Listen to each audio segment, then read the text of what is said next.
This is Jason here with Fox Business with the World Economic Update. The world economy has taken a massive hit, decreasing by 4% as a result of the coronavirus pandemic. We have not seen anything close to this degree since the Spanish flu in 1918, where the world economy decreased between 4 and 5%.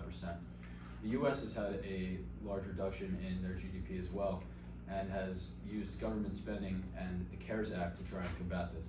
The CARES Act is $2.3 trillion, or 11% of the United States GDP, and works to help with tax rebates, unemployment benefits, hospital funding, and small business loans to struggling businesses.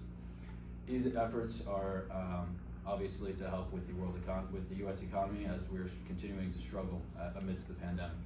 The Fed has also introduced facilities to support the flow of credit, and in total, the U.S. employment rate is now at 8.4% as of August, with about 14 million Americans unemployed.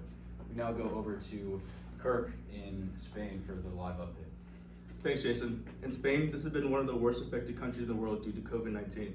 In the first half of 2020, the Spanish economy has shrank by 12.8%, and about 3.5% of GDP, or 39 billion euros, was subject to changes in the usage of it. In terms of fiscal policy, increased sick pay for COVID-19 infected workers rose from 60 to 75% of the regulatory base, or about 1.4 billion euros. This was paid by the Social Security budget. A number of expansionary policies to put money in the pockets of workers that were laid off or on unemployment benefits under the ERTE policy totaled at least 18 billion euros, depending on the duration.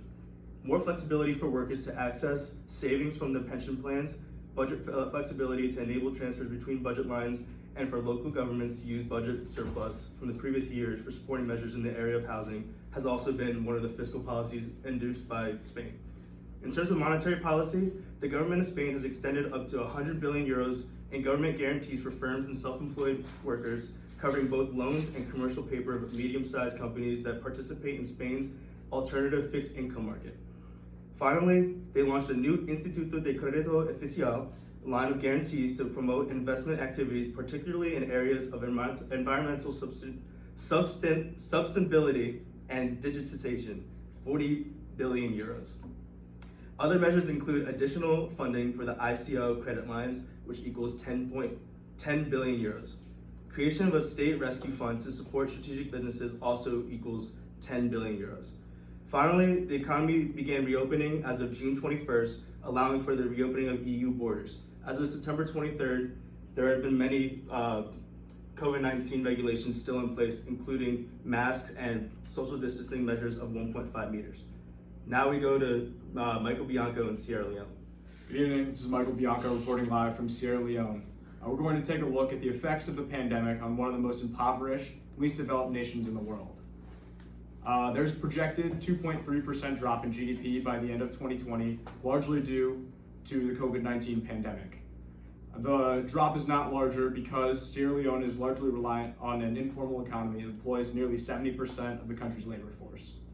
Lots of this economy involves open-air markets, which have been closed due to the pandemic, and as a result, many people have been trading in the streets or not trading at all. This has increased the rate of infection from the COVID-19 virus, and though it has not shown up significantly in economic statistics. The high rate of inflation that is a lasting effect of the Ebola outbreak from several years ago remains at 15% and has largely been unaffected by the pandemic. That is all from Sierra Leone. Thank you.